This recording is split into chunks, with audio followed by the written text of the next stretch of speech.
Hi, it's Sean, the Fluency Awesomeizer. This is Decoding Multi-Syllabic Words, episode 115. I have several words I'm going to take a look at in this episode, but before we start, I want you to get ready to read a passage I've written. I want you to read it right out loud to whoever you're there with. Definitely click pause, stop this show to give yourself enough time, and click again and continue. Ready? Click pause and read this out loud.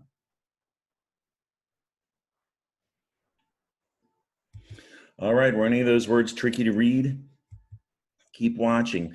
In this episode, I'm going to review these 5 words from that passage and show you some information and some strategies you might want to recall if you're ever stuck on those words or words like them reading independently. First, a reminder of the fable, The Tortoise and the Hare. And the moral, slow and steady wins the race, which is great advice when you do get stuck on big, unfamiliar words reading independently. I'll use unfamiliar as an example. Think of these words as races. There is a finish line, and if you read like the hare, you might want to get that finish line first. You'll tend to zip through big words like this. That's where mistakes can easily happen. But if you read like the tortoise when you come to these big unfamiliar words, take it slow and steady. That patience is definitely going to improve your ability to decode them. Keep it in mind. Let's practice. All right. You may recognize this word, but it's tricky because it looks like it has a syllable neep in the middle with an EA vowel pair there. What should you do with that EA? Well, down towards the finish line, there's the word apple. And there's pine in the beginning. All right. So it's pineapples. The E and the A are separate there. But pineapples, of course, is a plural noun. We all know what a pineapple is. It's a classic example of a compound word. That's important to know. But a pineapple, you might think is named because it resembles a pine cone. Actually, pine cones used to be called pineapples way, way, way back a long time ago. Those were the pineapples. Isn't that interesting? I guess because they were grew on trees and shaped like an apple. A lot of people called different fruits, they weren't really named yet, apples, different kind of apples. Anyway, there's a Greek word, konos. See cone right there? Konos was a type of helmet soldiers wore in Greece a long time ago. If you take a look at this konos and the shape of it, kind of resembles a pine cone shape, right? Cone.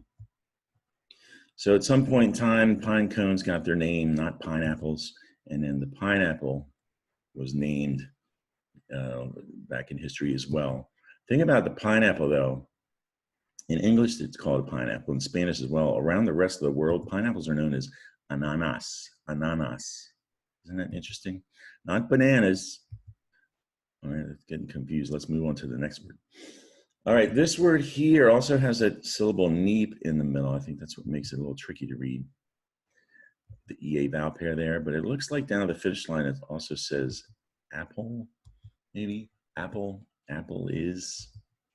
Then in the beginning, it's Minne. And this is Minneapolis. Minneapolis is the name of a city in Minnesota, one of the states. And you can see it there in the middle. If I zoom in, actually, here's a bird's eye view of Minneapolis. Look behind, there's a river running next to Minneapolis. Pretty big city. Minneapolis is an interesting story where the name came from. The Minne is a Sioux word, a Native American tribe from that region. Minne, meaning water. And polis is another Greek word. Polis is Greek for city. So Minneapolis literally means city of waters. If I show you Minneapolis again, zoomed out, you can see not only a river, but there's downtown Minneapolis. There's some really big lakes nearby too. So there's a lot of water around Minneapolis. All right, another word here. This one I think is tricky because any word that has lots of eyes, you got to keep your eye on those eyes. They're easy to overlook, kind of disappear on you. This word starts with fill. PH, hopefully you know that PH makes an F sound in English. And there's fill, and there's lip. Philip, that's a name.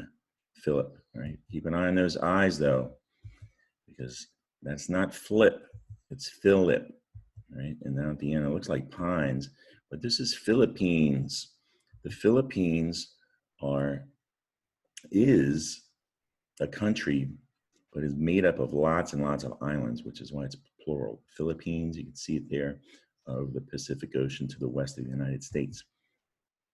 Philippines, the origin of that word is interesting. A long time ago, there was King Philip II of Spain, and the Philippines are named for him. All right. Another word from that passage, I'm going to start down at the end, is it looks like it says lines. down at the end. Lines, is that lines though? I don't think that's lines with a double S. That's the suffix ness, or part of the suffix anyway. The beginning of this word, you can see cost. And there's a costness. There's a syllable in the middle. Remember I said keep an eye on those eyes? That's the word costlyness. Costliness is a noun. The root is the word cost, also a noun, you know, cost of things. If you put an ly at the end of the suffix ly, you now have costly, meaning expensive. And costliness, if you were to add the suffix ness to costly, you got costliness, but there's something about lyn there. The spelling doesn't look right. And a lot of times if a word ends with the letter Y, you're gonna need to drop Y and add an I and then put that suffix on it. So there's the word costliness. It's a little tricky to read, I think, because of that I. Costliness. And here's the word coast, the OA vowel pair. It's gonna make a long O sound, coast. Line, yeah, coastlines. That's the word coastlines. That's a plural noun.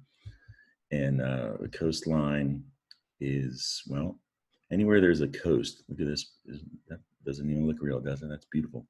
But anywhere there's a coast depicted on a map, it's literally a line between the land and the water, a coastline. All right, and it's also a classic example of a compound word, coastline. All right, that's it for today's episode. Subscribe to my YouTube channel or follow me on Facebook for more decoding videos like this one. Tell a friend, a family member, or a teacher about me. That'd be great to pass along the good word. At my Facebook page, there is a photo album full of reading challenges to help you continue practice decoding those big words at home and definitely awesomize your fluency. All right, I hope you enjoyed the video and found it helpful. Come back and see me soon. Bye.